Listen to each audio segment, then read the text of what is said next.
Yeah, there you go.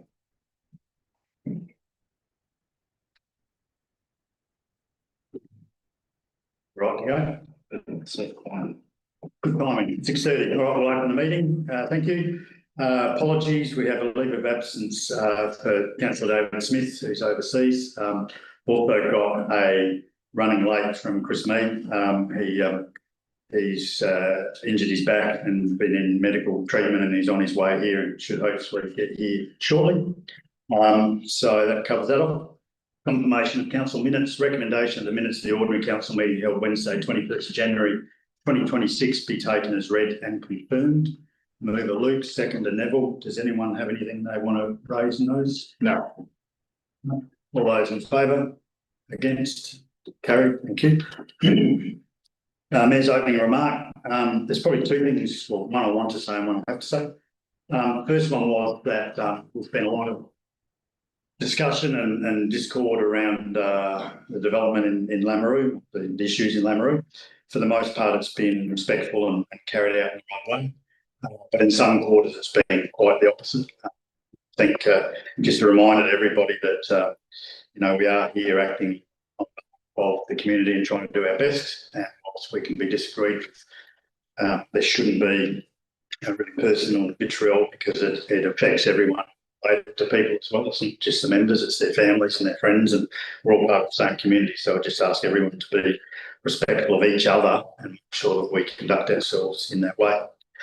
The second thing I need to put is that we've received notification through Renewal SA this afternoon, very late, that Safecom has withdrawn their offer to purchase the Lameroo buildings. There's obviously a process that needs to be through for that as to how that affects what we have to do, but clearly the proposal is no longer there, so that isn't happening in any way, shape or form. What will evolve on that will evolve over the next week, so that when we come to a March meeting we can deal with that effectively. But there'll be a press release come out the next few days about what that means and how we deal with it. That's what it is, and that's really all I can share at this point, because that's all we know. We don't have any other detail apart from that, so that's in the books now, and that takes place of a decision. So there is no decision, and we'll deal with that however we need to. Declaration of conflicts of interest. Does anyone have any? Petitions, there are none. Deputations, there are none. Presentations, there are none. Elected member reports, mine is in there. I don't think there's anything that stands out or needs other attention. So I'll move it, ask for a seconder. Council receives and notes the content of this report. When were you going to table that? Yeah, sure, that's, thank you. Put it on that one, I'll back to that.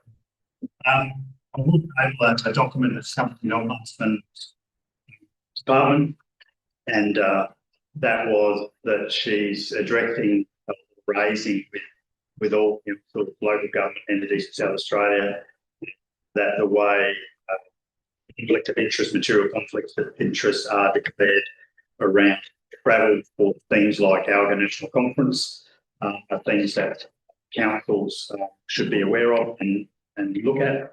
And so there'll be a copy of that gets put in with the minutes for people to read, and a copy's been handed out to members, so it's been tabled.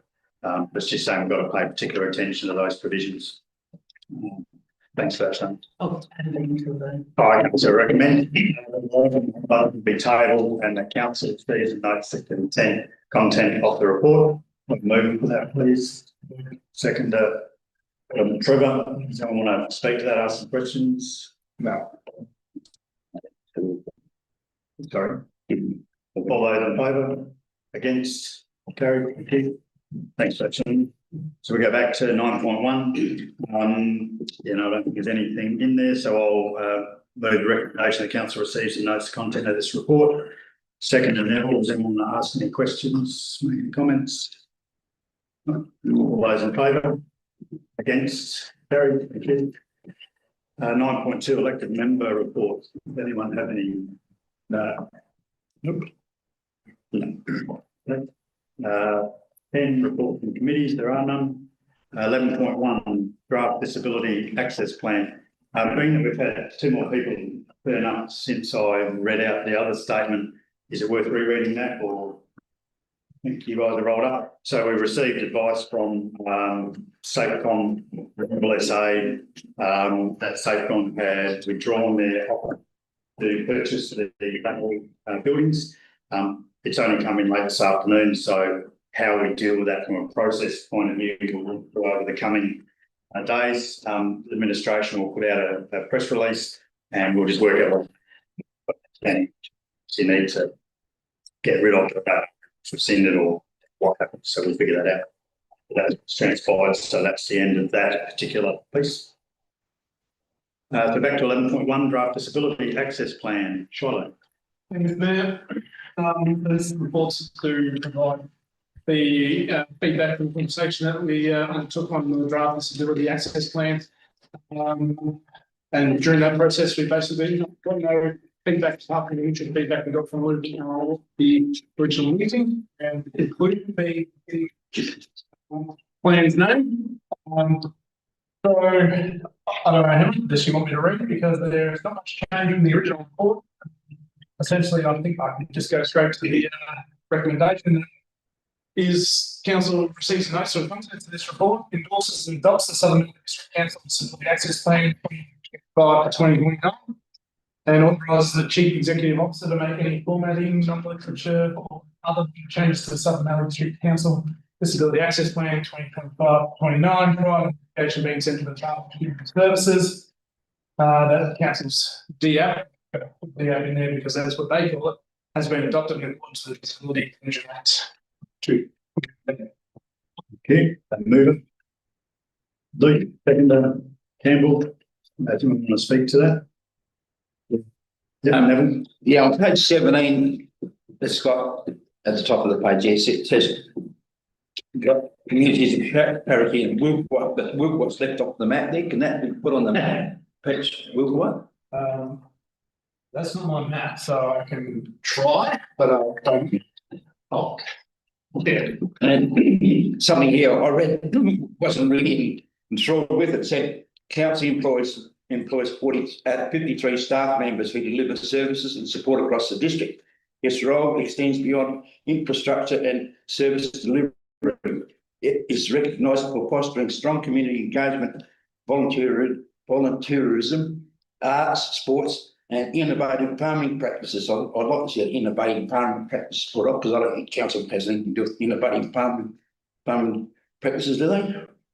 I've been to a couple of meetings with the Department of Private Industries and stuff like that, where those sort of stuffs are discussed. Never brought anything back because yeah, something. But I just thought we can take it off. Just what else says. I just thought it's a bit funny, but. Yeah. Well, it's your comment. You either want it off or on that. Yeah. Well. No, I mean, I don't, I've got a point. Yeah. Yeah, happy to Sound a bit funny, but I will take it off. Yep. I will take it off. Lots of things. Jason will take it off. Yeah, okay. I'd like to think what anything else, or rather than just me thinking, but I might be wrong, so. Luke? I have one question, which was just on page 11. You mentioned in their financial considerations for council budget, operational costs, minor capital assessment for assessments and improvements. Just wondered if there's any, asset improvements, whether there's any list for that sort of stuff that you've got, or whether it's just a future thing. There's nothing current. It's really a future thing. It's so the original plan really only called for investment of a few buildings to make sure that there was access inclusion into council and public buildings. This is more looking at, okay, well, we've done most of that work. This are out there, so engagement with regards to like playgrounds, access to pools, that sort of stuff. So no, but the short answer is no. I don't have a list of those items. With that, I'd probably ask if there's consideration, given we've raised in the past that when this building was redone, the access to this building is not really compliant, or it doesn't seem like it's compliant to me. Yep. We've raised that before, so I think being that we're passing this now would be an opportune time to at least come back and say whether it is or it isn't and what will need to be done. Yep. All those in favour? Against? Carried, thank you. 11.2, page 43, property and development services. So, thank you, Steve. So this report provides a overview of what the PDS team have been up to for January. Yeah, it's the same report you get every month. So ongoing projects. So we had a delay with the contract. We started now, so that's underway, which is good. Labour Carroll Park Hilton lease agreement has been formalised as a draft form and sent to the provider for signing. So the next thing we've got a bit in the books, and the RSL, we're currently engaging with the government to move that process along. So a good discussion with the successful applicant or the RLI group. So I do know that there's been quite a bit of activity over at that site. Well, absolutely, I'm trying to with these. So, the stormwater management for Pinner Ave should be commencing. I think it started today. I could be wrong, but we will start down that way. So probably the next day or something. Yeah. And the one. Well, we have a solution on the table. I know Ben brought you a different solution the other week, so it's just a matter of what that looks like going forward. We supplied them with the other solution to see if they're interested in coming to the party with that. So we'll see where that ends up. Apart from that, everything else is pretty much as per normal. You see all the people can information in there. We have figured out how we can part the next meeting, so we should have easier graph to read, but any questions around that can answer most of them, I'm sure. You'll notice there's ice in the two pool datas at the end of February, which is the sports days we've got, training days in between those. That another thing of note, I think, in there was around the random toilet access in here at 4 AM for some reason, which I don't quite understand, so I'll pick up. On that, thank you, and I hope you receive a note to come into this report. Move that, please. Luke, second. Trevor, do you want to speak to that? Yeah, nothing that major. The RSL things, I think they're confident. Good, the decision. I don't think it is. I hadn't said I'm pretty sure it Where's was the back page? my bad. Yeah. I apologize. Well, I didn't say it was. Yeah. That's all good. Yeah. I thought we were going to public consultation, but I could have been wrong. It was, yeah, that's been missed. Yeah, it wasn't public consultation, it was more of a public through. Just as an FYI on the hub.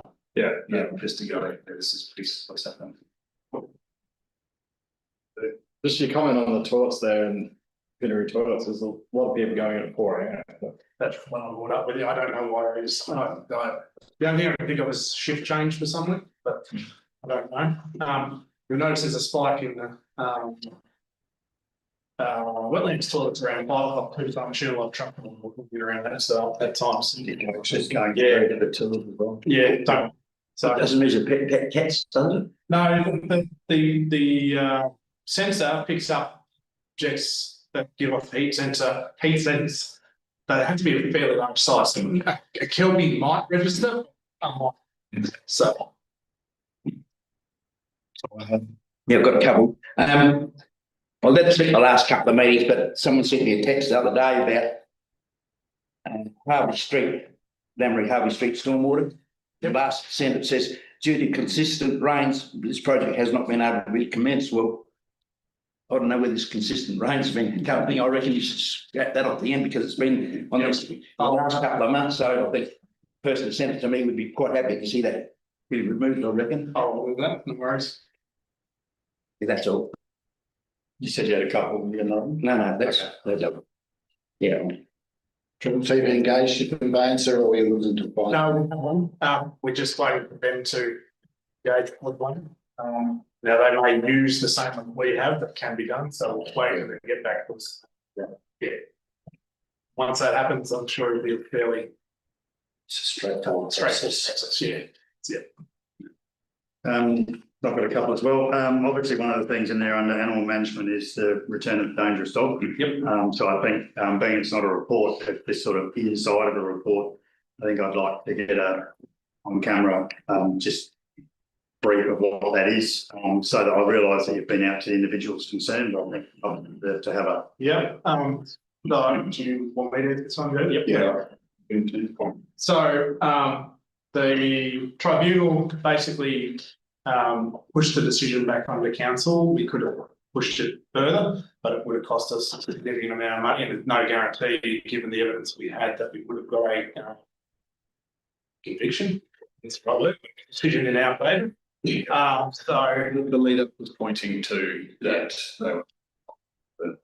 the dangerous dog destruction order. yes, So it would have cost us $30,000 to litigate and an extra whatever to pay for her legal fees too. Yeah. I mean, we got a lot of dealing with this. yeah. So we have placed a dangerous dog order on the dog. I have conducted a inspection of the property, and she's brought the property up to a standard that reaches the dangerous dog requirements, i.e. 2.1 metre tall fences, a primary containment zone, and a whole heap of other stuff that she had to meet. She has met. I will continue to do 6-monthly inspections on that property to ensure that the facility is maintained to a point where it contains a dangerous dog.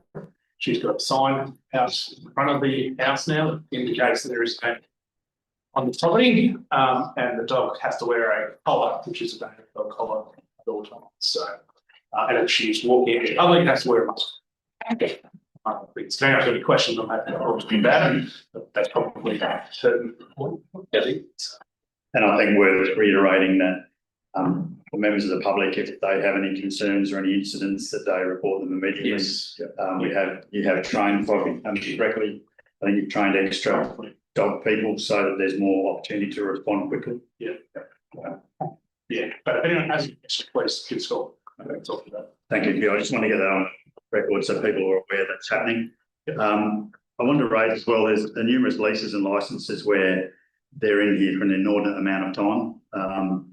Truro Combined Sporting Club, Woodwalk Clay Target, and so on. Understand leases take time, but they just need to be taken and aged. So it's probably more a comment than anything to say, and we do everything we can to push those along because they're not big things. Well, they're at with the files. But that's what makes maybe five, see if we can go and engage and. Oh, Norris. Well, yeah, okay. Good, thank you. So Chris? Yeah. Thank you. All those in favour? Again? Thank you. I'll bring you in at page 51, Chris. Corporate services update. Can you move on? So this is a monthly report, which is so can I'll just interrupt 1 second. We've been having quite a bit of feedback about the microphone not picking up, and notice yours is a voice that doesn't particularly carry that well. So we could either move the microphone down a little bit, yours will be reasonably earnest.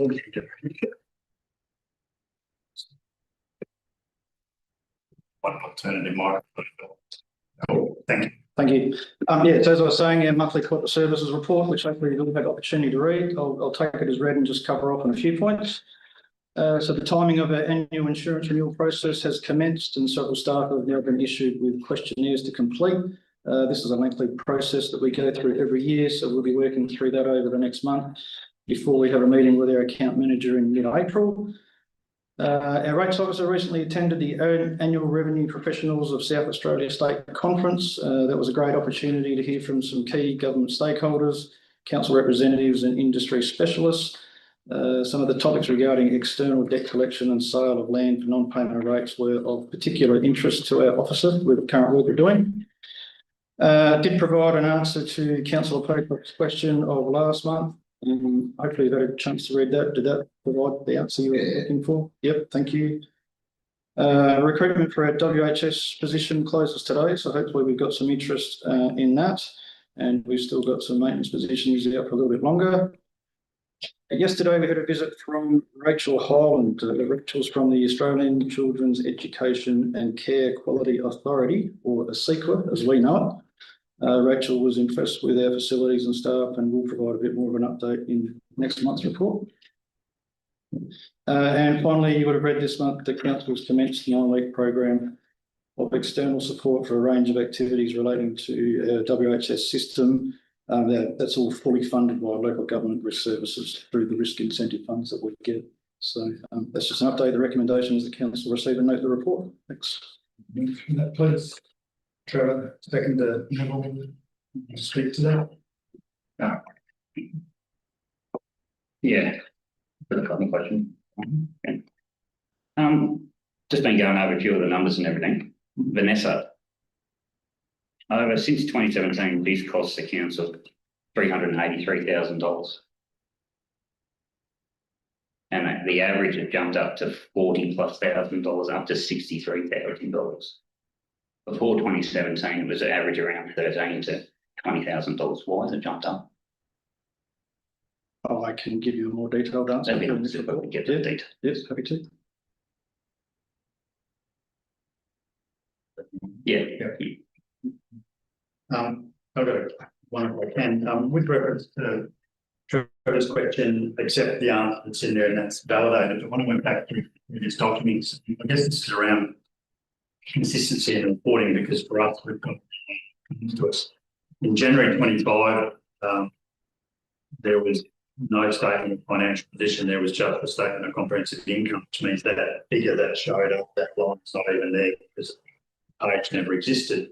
So then when I went to the Audit and Risk Committee meeting to have a look at that figure or that set of documents from March 25, so I was trying to look at the here to see why do we not see the same sort of influx.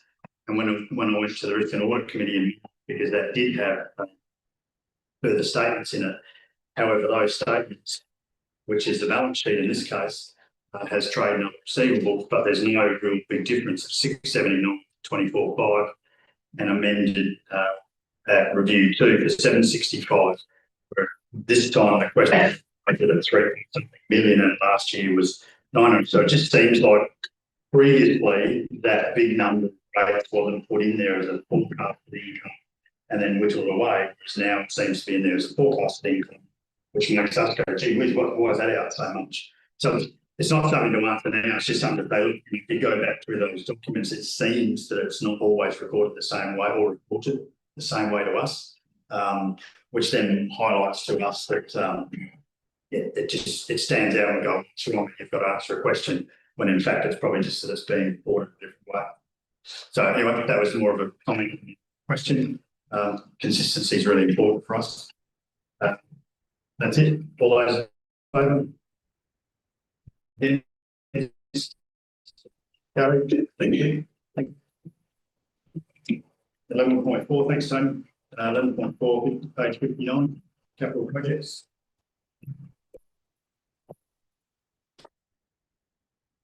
Yeah.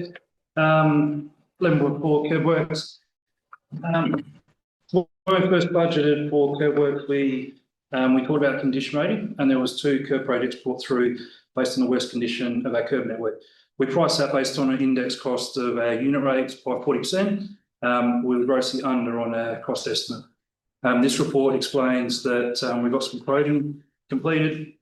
We don't believe from an administration point of view it's a high priority in terms of our budget spend this year. So what we're suggesting is to put it back into, I guess, general revenue and delay those projects. There is an opportunity, if council did want to proceed, on page 61, that we could do Man Street that has its disabled access ramp, as well as some defects at between On the Run and the motel. At this point in time, we're suggesting that's not a high priority, and therefore put the money back into council budget. Take the report as being read, so We delayed the proposed 25-26 curb renewal projects with a budget allocation of 28,275. Document 3, as part of the 26-27 council budget deliberations, council further consider the curb renewal projects. We can then rescope those works and bring them back to council next budget year. Move that, please. Neville, second, Luke. I'll speak to that. Chris? Yeah, just, that pricing seems absolutely ridiculous. I know it's further concrete curving, but it's 1 to 10 times really to do some concrete edging, so Yes. we only had one quote on that job.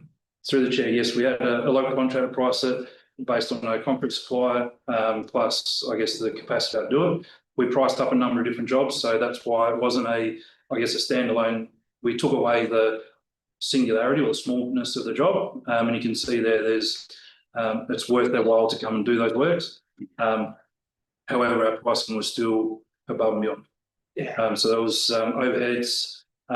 There was obviously digging out, preparation work, and then backfilling. I believe in the future we should be able to do some of that work in-house. I believe we've got an opportunity to be able to do some footpath work in-house, but curbs are probably not within a scope at this point in time. That's why we're suggesting we've got a couple of months to go. Let's put it back in and then review that next year. So, Yeah. Similar to Chris, yeah, a lot of our contractor prices are going through the roof now. It'd be great to see some of this done in-house if possible. I know you've got a lot on your plate, but yeah, there's a lot of damaged curbs in the town, so there's probably a lot of this work coming up, so it'd be a pretty valuable thing, you know.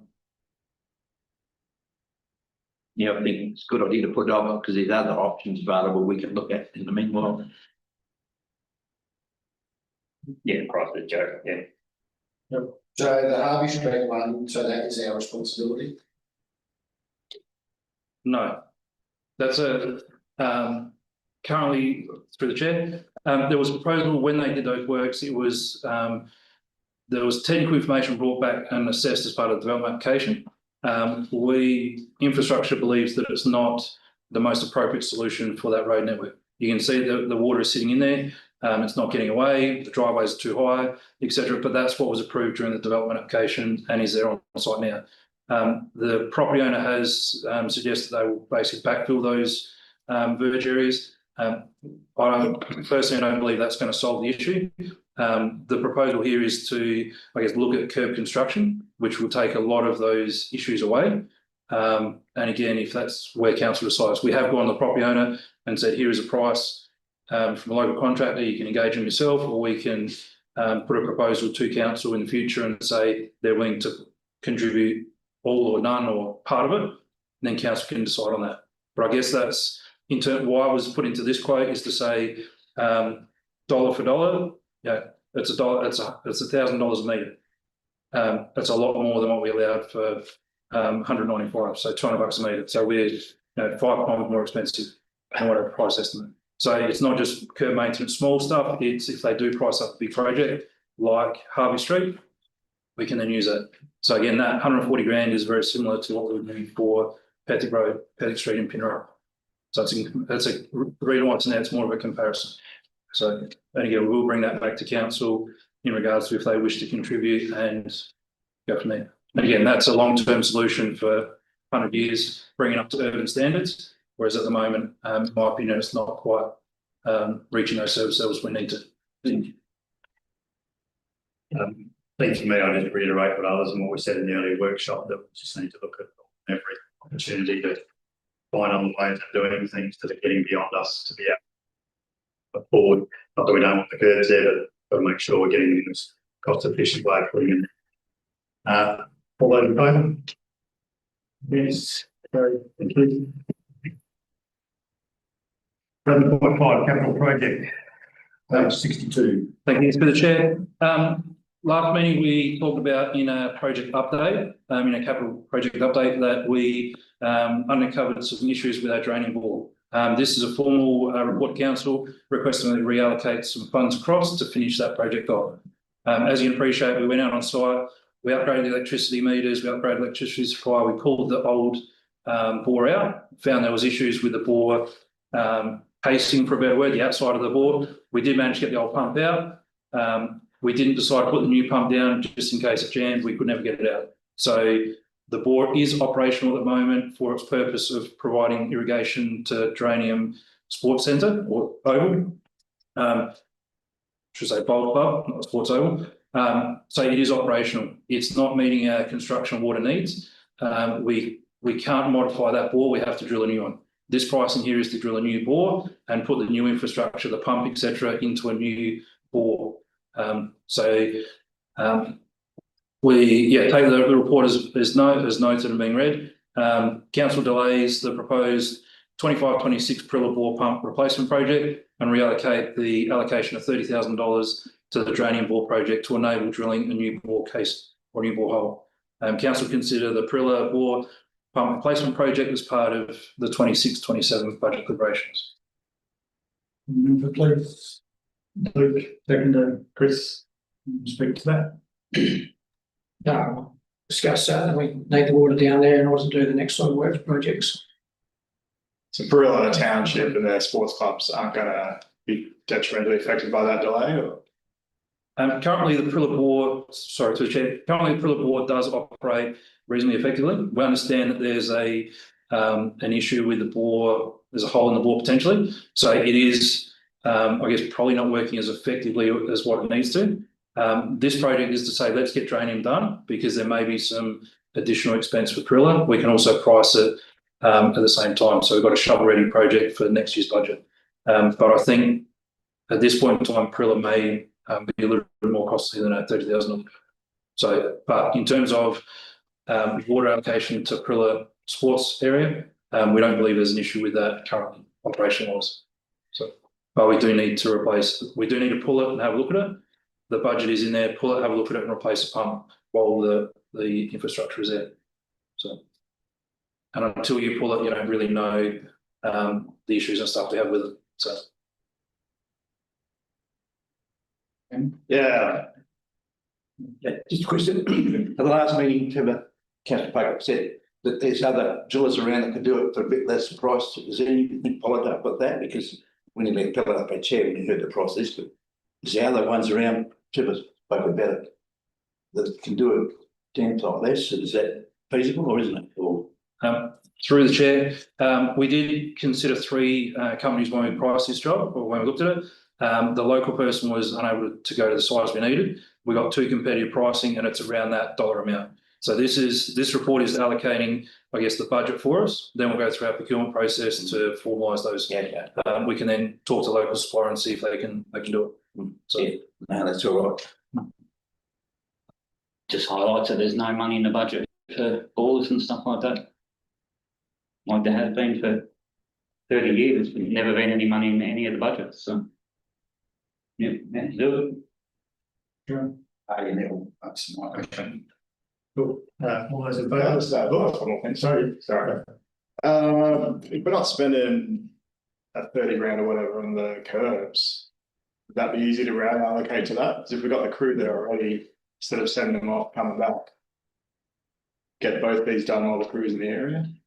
Yep. So through the chair, I guess what we're looking for this project is to say, let's put it back into the budget deliberations, so budget review process. That way council can decide at that time how we're going and tracking with the budget and go, let's put it into this priority instead of just Prilla. We haven't started the Prilla project. Whilst there's benefits to be able to do it all in the one go, I think it's preferably to put it in a budget review so council's got all of the information to be able to make decisions on where we need to spend that money. So it's not delaying it much, but it will give you better indication of where the pressures are budget wise. So. All those in favour? Against?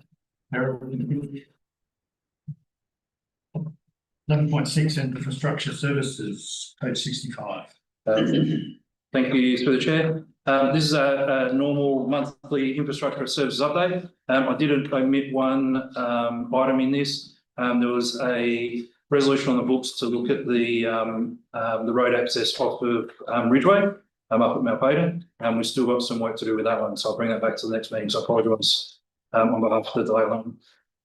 The updates, we've signed our contract with Cockmore Road, so We're negotiating with the contract to get on site. My understanding is they're purchasing the coal products, so it's ready to go before winter.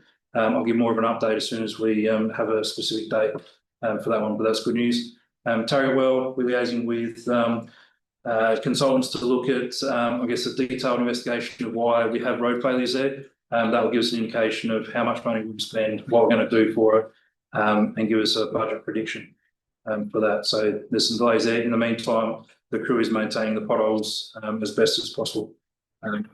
Pinaroo Main Street, there's no progress on that one. We're still working through solutions. Resheeting, there's an update on resheeting through there. We've worked on All Road. We are, last kilometre there. That's progressing really well, even though we've had warm weather. That's really stretched our water cart and water availability. We are working on Claypan Bore as well, with trucks on about 1.5 kilometres of rubble delivery there. So as you can see, we're about 55% of the way through our resheeting program. So we're on track to finish it this financial year, subject to weather. In terms of the regular updates, there's not much else to report apart from CWMS, which we'll talk about later on. Murray Road, the pressure main, they've finished screening off the graft area, etc. So that pressure main is now operational. So which is good news. The contract got in there and got it done pretty quick. So happy with the results. In terms of our patrol grading, we report every month on patrol grading. At the time of writing this report, we had no rain in January and February. I'm glad to report on 7 News the other day there was 17 mils of rain in Lameroo, which is good for trying to find moisture on our roads.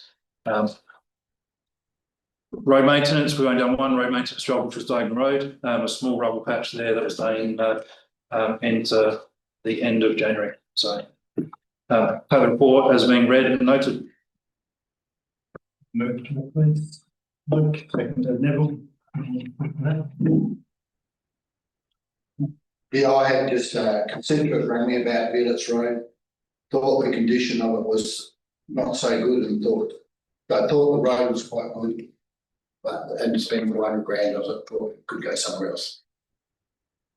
Yep, through the chair, that's good feedback to hear. Our grade operators are saying there's not enough rubble to be able to patrol grade. So you would have seen in the last 12 months we haven't patrol graded that one due to lack of rubble. If we leave it as a firm, I guess, sub-base at the moment, by topping it up, we'll be able to, the reason we put our project in was the east-west connection. That whole road network will be adequate for the next couple of years. So it's a network reason for doing it. And also there's not a lot of rubble to be able to patrol grade up. So, but yeah, great feedback to you. Thank you. All those in favour? Against? Point 7, changes council meeting, Jason Leeton, page 71. Thank you. So I've uploaded this off and on the last few months with you all. There's a couple of reasons why I brought this to the chamber. In particular, one is a safety issue, I believe, which is council meetings going to late at night and staff and councillors having to drive home from there on at night time roads, dirt roads, what have you. I know you've been doing it forever, but I think it's worth noting. The other reason I've got is for the cost is we all work for that, and then we've got a couple of officers here for overtime that we rightly pay them. So there is a saving of nearly sort of $8,500 there by moving to daytime. So they're the two reasons why I brought it in. Again, this doesn't kill anyone's spirit doing it at this time, so it's not a how dare you when you don't. This is just a better way to do things, in my opinion. There is a downside, and that's the downside would be the people coming into an election year is the people that look to become councillors. If we're asking for half a day every month of annual leave, that's something that for wage earners, that's something that might be prohibitive. And also if we have workshops and stuff after, it will be the whole day. So we're good with the bad. And now it's up to you. So the recommendation is that council approve change the commencement time to ordinary council meetings from 6:30 PM to 9 AM effective from the next meeting scheduled for 18th of March 2025. A bit of time. Have a move from that, Luke, second. Yeah. Neville. Speak to that. Yeah, so that means we'll be having a meeting and then workshop afterwards, That's right. which can be problematic. At the meeting before we had to work with the workshop before we have late. We can't do anything with the workshop into the meeting anyway. No, it's just Yeah, discussing things later. yeah, so the workshop still goes through to a report at the next council meeting, whether it's before or after. Yeah. Yeah, well, it's either way, personally.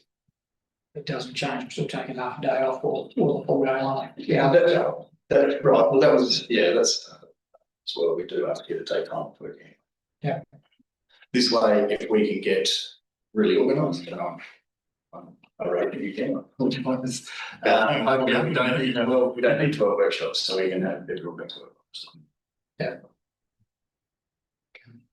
Look, I don't know, I've gone backwards and forwards on this, you asked me 6 months ago and I was against it, and then I was for it. And I think we're all pretty unique here, that we're all self-employed or retired or whatever, like it's not gonna affect us personally that much.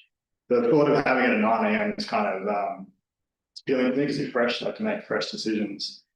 But also, if this had come up 6 months ago, I probably would have gone with it, but in the last couple of months, we've had so many people here in the gallery kind of thing, that I think that should be encouraged. And if people want to make deputations and they want to come to the meetings, for the majority of people, it is easier for them to come in the evenings. I love the cost savings there. I think that's a great reason. So yeah, I don't know where to go, but I guess because we do have the election coming up, and I don't know if you guys are going again or who's going again, if we change it to the mornings, it might put some quality people off from applying.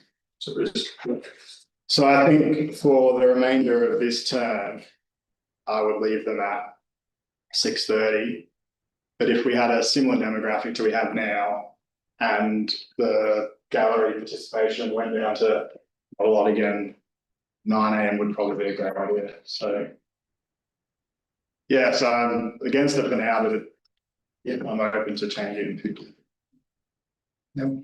Yeah, I've seen it both times, been here at 9 o'clock meetings, and it was changed because we had councillors from Pinneroo who had daytime jobs, so that's why it was changed to night time. I know we'd lose some gallery people as well, but I hit just as many kangaroos at night time as in the morning, so it's not going to change me much. But I know when I paid for people picking the wool when I'm cheering, or I used to get away with it night time. I knock off and I don't have to pay them, but now I will have to pay them. But I'll still go with, we're saving money for the council, so I'll go with what this is anyway. So that's my answer. Yeah, cost saving for me is always been, I'll be council, so I'm happy with it. Yeah, I'm choosing today, whichever way we do it, so.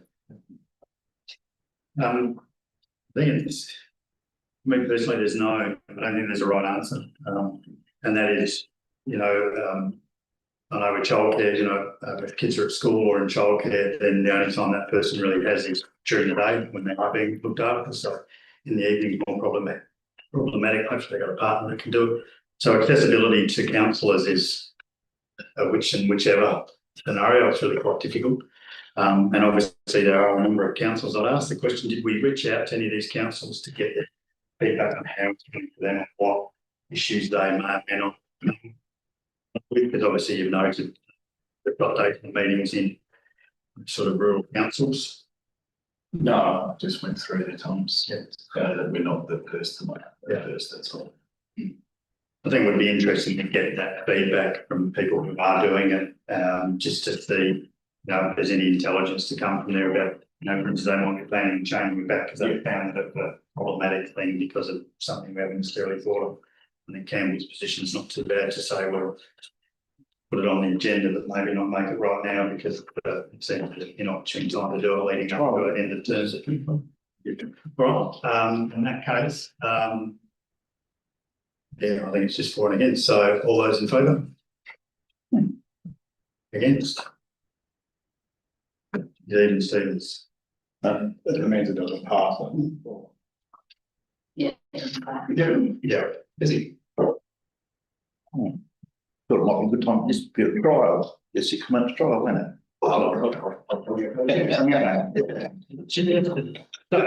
if you get that feedback, come up with this and get back to the. So it's not, this is debilitating, it's killing everyone, it's just a, it's a print.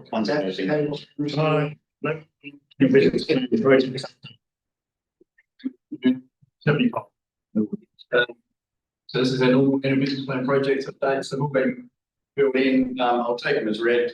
And we're still sitting there, thank God, answering the questions because I'm not secret about to hear. So the hit not him is 10. The recommendation is that council receive and vote this.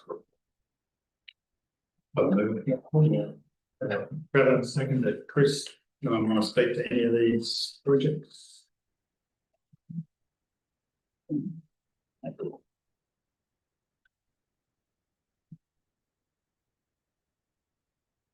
Favour? Against? Carried.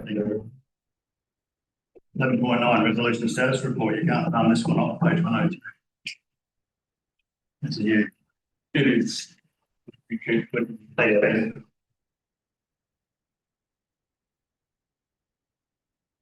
Yeah. Resolution status report, so again, it's what happens every month. It's getting a bit long on mine, but I will note, even after our workshop today, there is a lot that's happening in the background, and a lot of these are all happening at once, coming for a lot at once. A lot of it is, that's there. So I'll take it as read, and of course we'll take any questions. So the recommendation is that council receive and note the contents of this report, and determine that the resolutions identified in attachment are completed, have been accomplished, and no good status of the government required in those resolutions. Move, please. Chris, take the lead. Want to speak to any of those? No. Trevor? Yeah, I'm just trying to look up where the fine strength is, where the. In this. Signs come off. No, it's got. You didn't do Yeah, you were asked whether you accepted that that was done. it. Yeah. Right. That's okay. Probably the only one that I wanted to raise was just two areas were raised tonight in earlier things that are. So I think we've got to be a little bit careful about when we go no, so be what category. No, all good. All those in favour? Against? Carried, thank you. 11.1 PO update 138. Yeah. So you can see what I've been up to. Meetings, been crazy. In February at the time of year, which was good, but you can read them there. We had a couple of big things. One big thing happening, which I haven't mentioned to you before, about the leadership team offsite planning day. That was really valuable. We went to Loxton, and we went through our achievements over the last 12 months. We went through what we want to achieve. We popped up a whole heap of actions for each manager and myself, and what my weekly one-on-one meetings about. Where's this, let's get this, so we can really start to do, and really start to tick things off instead of just being, we're just doing what's closest to us in front of us. We've actually set out what we want to achieve for the year, and work towards making that happen. We also had the CEO of Loxton and the CFO come in and give a presentation as well, which was really good, and answer all their questions, and just to get other points of view on how council should run and how they run their council and what we should do and how does that relate to us, and That will go with that one as well, and we'll be doing this yearly, won't be Loxton every year. I just know the CEO pretty well at Loxton, and I will probably be going away. Something conflict of interest, So, yeah. Also, I just want to add, I was invited to, to induction and so the SRC induction and assembly to come give the certificates out to the SRC, new SRC, our junior leaders. It was a lovely little event. It's good to get a tour through the school after and have a chat to everyone there too. So that was really nice. Thanks.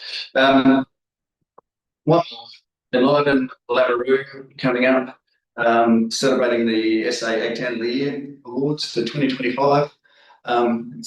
They give it 2025 and they gave it in totally. But anyway, we've got a big celebration out here. What say we? Labaroo forward. Thank you so much. It's going to be a great event. I'll be there. Food, live music, activities for families, all of that sort of stuff. Come along, please, and celebrate the great achievement going on. So, CEO update recommendation that council receive a notice report. Just one question, I think. Now we'll second the Trevor, Chris. Yeah, the basic plan would be very comfortable, so. Really good question. We were both in that, and that was if you were in a irrigated from the river area or a growth area, happy days. Yeah. And if you're in the groundwater, make your own arrangements apart from 3, which are at risk, which are all up in New South Wales or Queensland. That's it. Otherwise, nothing for us against it. I have no interest as in at all. Yeah, that's right. We had to go there just in case. Well, I'm not there. Yeah. So we could, I was right. So I'm thinking more goals on, but yeah. All right. No, you're right. No, that's good. It was really important. Yeah. It's just really disappointing that there's just no consideration for groundwater yet. We had the landscape board sort of sit out our authority. Yeah. And then you hear the MDR. Well, just not recognised because we haven't dropped 30 minutes, which is what I talked about up there. Yeah, they said it was dropping a metre a year, so yeah.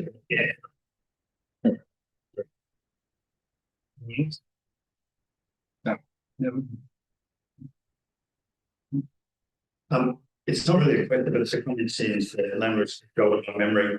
I saw a social media Brenda Council and their CEO has started an initiative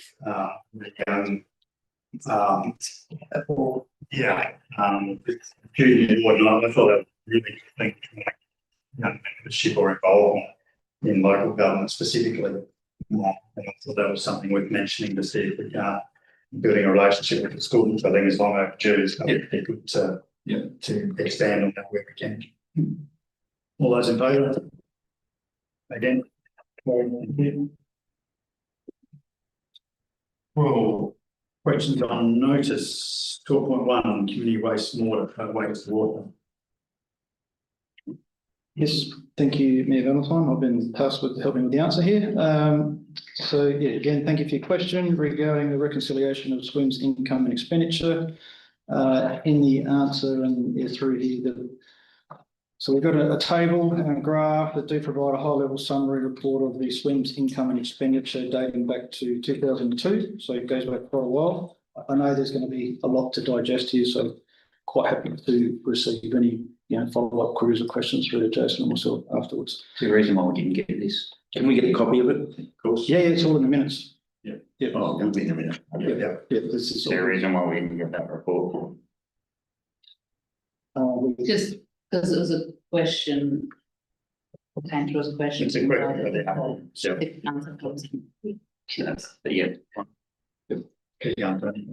Thanks. Yeah, so dates back to 2002. This tracks the changing balance of Council SWIM's reserve account. So the figures in red are a positive reserve balance, and the figures in black are a negative reserve balance. So over the years, just so you know, over the years, Council reserve account has fluctuated up and down depending on the level of capital works expenditure related to SWIM's infrastructure. By way of an example, in more recent years, the table shows the Council has a positive reserve balance of 778,000 as at 36/2020. See the graph, just scroll down the graph. That's right. That shows you. Yep. It's the time to talk about 2007. Yep. And then in 2021, we did embark on a significant multi-year project updating the Pinaroo Swings and spent 4.8 million in capital expenditure over the 3 years from 21 to 23. See the spike there. So that we moved the reserve back into a negative balance. Relating to the question, the funds for this large project were drawn from and funded by the existing Swims Reserve, $2.3 million fixed term loan, and then short term loan funding accounts. So the Swims Reserve is a discretionary reserve and guidance from the Treasury policy. The reserve still have amounts transferred to it, but it's not necessarily cash back or it doesn't have money specifically put aside at the year end. And following the principles contained in our policy, excess cash will first be used to reduce borrowings and loans only taken out when required. So effectively, this means that money may be required to be borrowed to actually cash the reserves when expenditure from those reserves is required. So when a decision is made to allocate an amount set aside in a reserve for a specific purpose, any available and cash investment should be used as the first option. Borrowing should only be used when there is insufficient cash and investments available. The first option is a cheaper alternative to council than the net cost of the interest expense associated with borrowing and the investment interest received required to cash back its reserves. So if you look at the table a little bit further, later in that graph, you can see that from 2027 onwards, we've built in some assumptions based on data from the draft asset management plan. We applied some indexation to expenses and income, and using those assumptions, the forecast for the Swims Reserve account is it should return to zero and move to a positive position again in approximately the 2031-2032 financial year. So I know that's a lot to swallow. All those notes that I've just read out, the graph, the table, it's all there. So please take some time to digest that, and I encourage you to send us any queries that you've got. So we're to borrow all of that, basically. Not all of that. That's fair down to it. No, some will see that. Well, I don't know. So the policy states that if large amount of money needs to be spent on the swims, it should be cash reserves used first rather than borrowing straight up to do that work. Yeah, so there'll be a reserve there, but you encourage to borrow. And well, yeah, it's a good way to borrow because you're getting a return. You're not paying interest on it. I'm interested in that the swims is supposed to be paying for the buy people. Yeah. Actually using it, not getting revenue. And then we'd have to have a pot that just sits there, and if it's too big, it would make sense to be using that instead of having to sit there doing that. Well, sits there doing nothing, it's there for the reserve for the major issues that we've had and know what coming. And the major issues we've got now. Yeah. We've got some major issues coming up, massive issues. So we had, sorry. Get a chance to have a question once at a time. Mike, we don't, because it's not a motion, it's just a question, so. I think the best thing is take information and absorb what's there, because obviously there's more than that. And then we can come back and have the issues. I mean, that's what we want, well, certainly where is it in the scheme of things, because that's quite different to what we've been told in meetings previously. We've been told it was something like about 19 years away from break even. That's significantly different to that. So now absorb it compared to what we've been told previously. Yeah.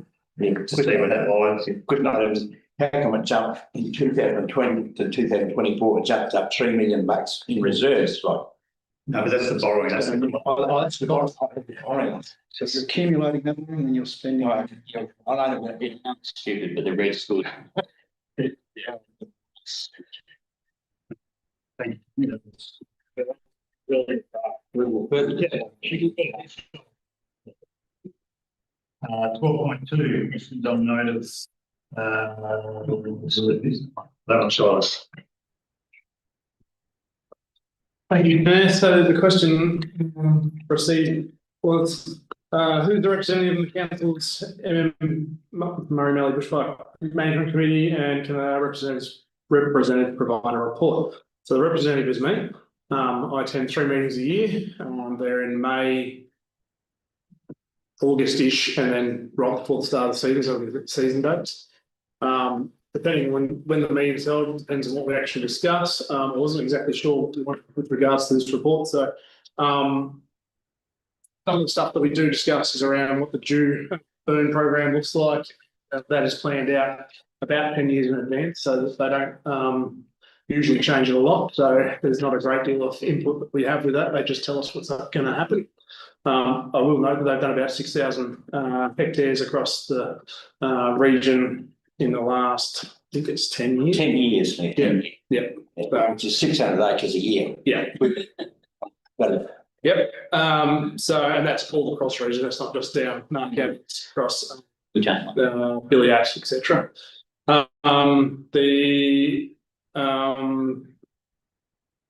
Sorry, there was I'll get there in a second. The Murray Valley bushfire management plan for the region was put out for public consultation back in April 2025, which we did make comments on with regards to more burning along the park boundaries into farmland. So, but I don't believe that got much traction. That's the word I'm looking for. The agendas at the meetings did vary. So, for example, the last meeting I went to, we do have assets of concern register, which is a standing item. So if you want me to raise something there, you can just let me know and I can put it onto the assets of concern. But I will point out that most of those are like big businesses where they back up onto scrubland or new developments and stuff. That's what they're looking at. They're not looking at farmland in particular. So their crops aren't worth anything. no, the reason I asked that question was because we got told, I asked the question, who makes the decisions when they do the coal burns in the park and all that? And they said, this committee tells you that. I didn't know who was on the committee because it's 20 years since Narrabeen burnt just about totally out and destroyed Fairview Farms, as included. And ever since we get a notice every year or so, we're going to do so many kilometres, so much burning along there.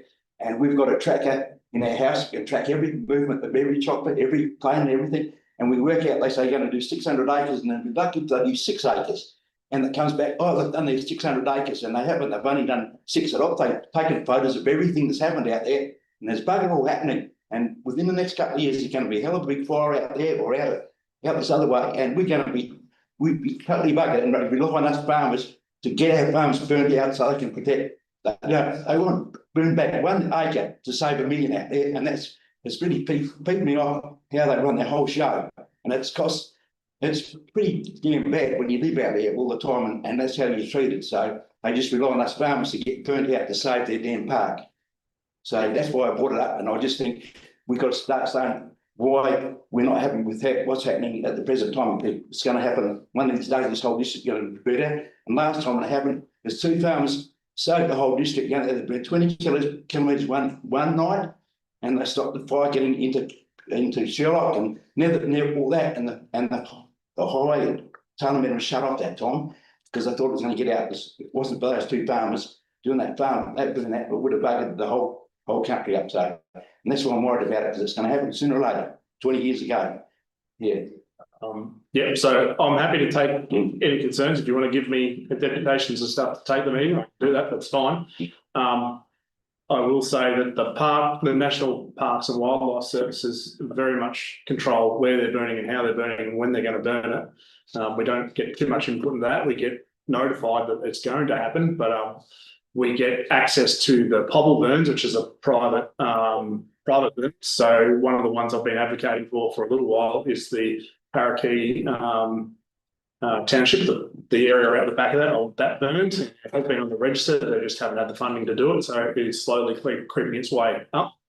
So hopefully that'll occur soon. But yeah, if you want me to put something on there, more than happy to. I'm pretty sure that even the local CFS don't get talked about much, except when there's a fire, they say come here and do it. So again, that's controlled by the National Parks and Wildlife Services. I don't really have a great say on that stuff. So.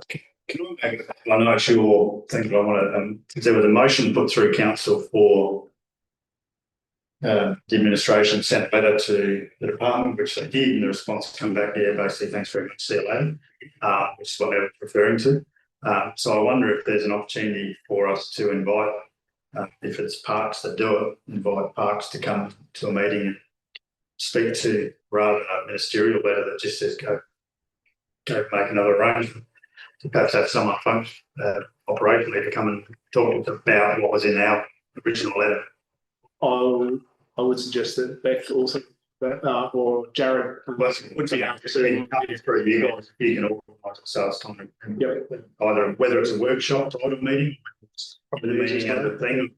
Workshop's probably better, we can have more time with it. I would suggest if you want to get in depth into what they do, you're going to need more than 15 minutes. But yeah. It really been up last, that was a schmozzle for sure. So, and we just didn't want to see that happen again. So, got to be proactive, not really didn't have plans units. Yeah. Thanks, Charlotte. 12.3, 142. Yeah, that's it. Fine. Right. So the question on notice was administration provide a report at next meeting outlining the process followed and the outcome for both fiscal and financial reselling the 2 council houses in Lameroo. So with the help of Shona, the others I've done my best, we'll see how it goes. Which one do you want to start with? 49, 49, 4 Lehmans. 4 Lehmans it is. Right, so on the 23rd of the 5th, 18, there was a motion moved that and seconded that renovations for the council house at 4 Lehmans would be undertaken.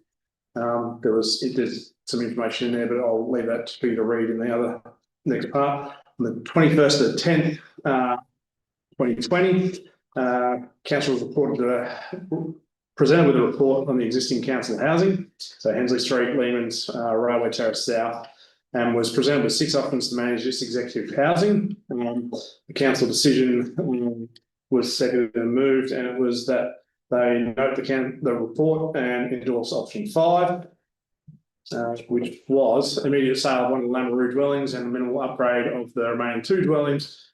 So one in Pinaroo and Lameroo, and development of 2 new dwellings, one in Pinaroo and one in Lameroo, and then the sale of the 2 original houses. On the 1st of the 3rd, 22, the Lehmans Road property was sold for $291,000. And on the 16th of the 3rd, 22, budget review 2 noted the changes and movements showing the income for the sale of the house minus fees for $264,545.45.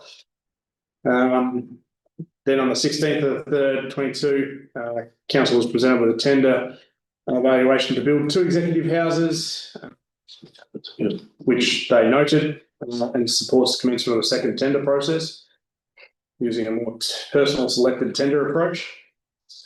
On the 15th of 6/22, council was presented with tenders from GJ Garden Homes. I'm not sure how much more of this you need with regards to 4 Lehmans. Are you going to put that in our? Yeah. The minutes. So the rest of this is around executive housing and what was supposed to happen, the money that came in from that sale of that house. The tenders were basically, they were noted, and that was about it. There was a much more. That's quite high to get everybody. Yeah, that's correct. Yep. So on 91 Chandos Terrace, this started back sometime in about 2014. We don't actually have the appropriate date for that, but a report was provided to the elected members in an information booklet on the condition of the house. And I can't find the booklet either, so I don't know where that is. On the 21st of the 3rd, 18, council's decision to advertise the property in an expression of interest for consideration of the sale of property, and that was carried. 18th of the 4th, 18, the report showed that the advertising had been done for that in both the Board Times and the Murray Valley Standard. There was nothing in the minutes though. On the 16th of the 5th, 18, council decision to seek proposals from the 2 real estate agents for the rights to sell 91 Chandos Terrace to bring the report back in June. Then there was a memo from the Manager of Property Services to the CEO with regards to the submissions from the real estate agents and a recommendation to engage Andrews Property for the sale of 91 Chandos. The price was 210, and after 5 months with no interest, the executive team's decision was to reduce the price to 190,000. In May 19, the executive team then decided to lower the price to 170,000. On the 26th of the 7th, 19, an offer was received to purchase the property for 140,000 with no repairs.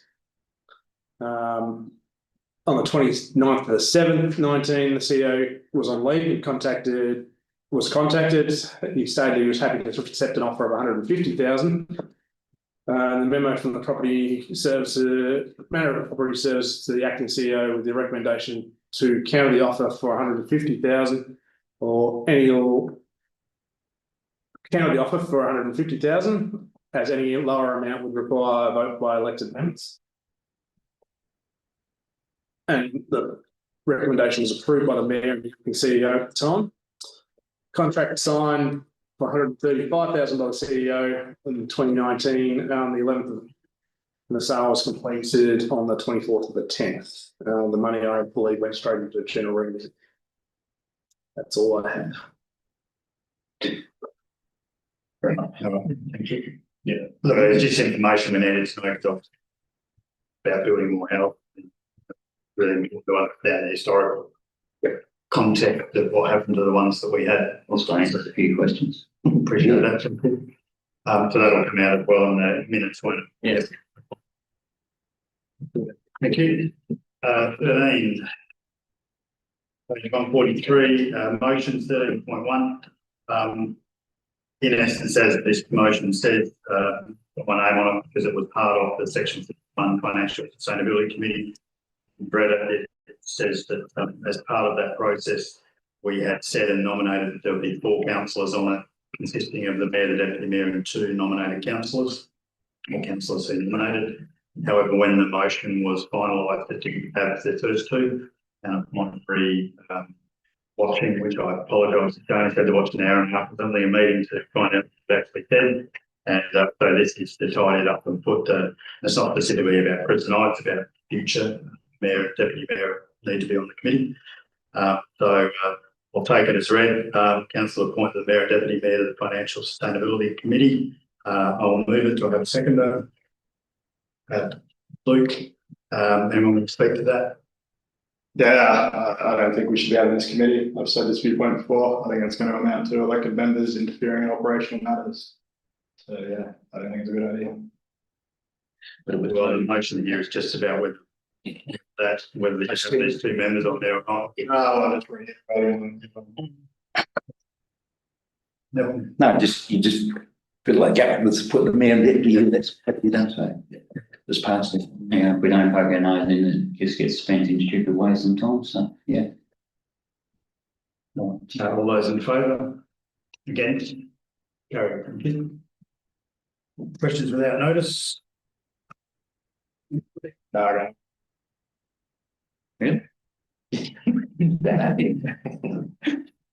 No, my question is, I think we should invite Landscape SA to come up and give us a proper assessment of our water tower, underground water tower. Not other thing they gave us. Yeah. Can I ask you to put that on how to work with you with it, put it in as an actual motion for the next meeting? Yeah. It's a formal. Yeah. So that's a question, the question isn't can. Yeah. It needs to come and why, but it needs to be a properly timed thing. Yeah.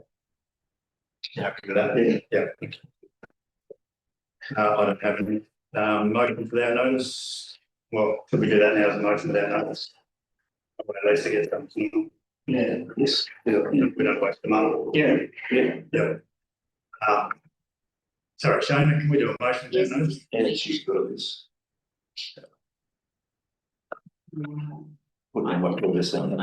I just one sec with that? Our comment last time, Jason, was that having it as I think it was a presentation was just problematic because they opened up a can of worms and then left. Yeah, you know, workshop. I think it needs to be a workshop if we want time, which means we probably don't need the motion to do.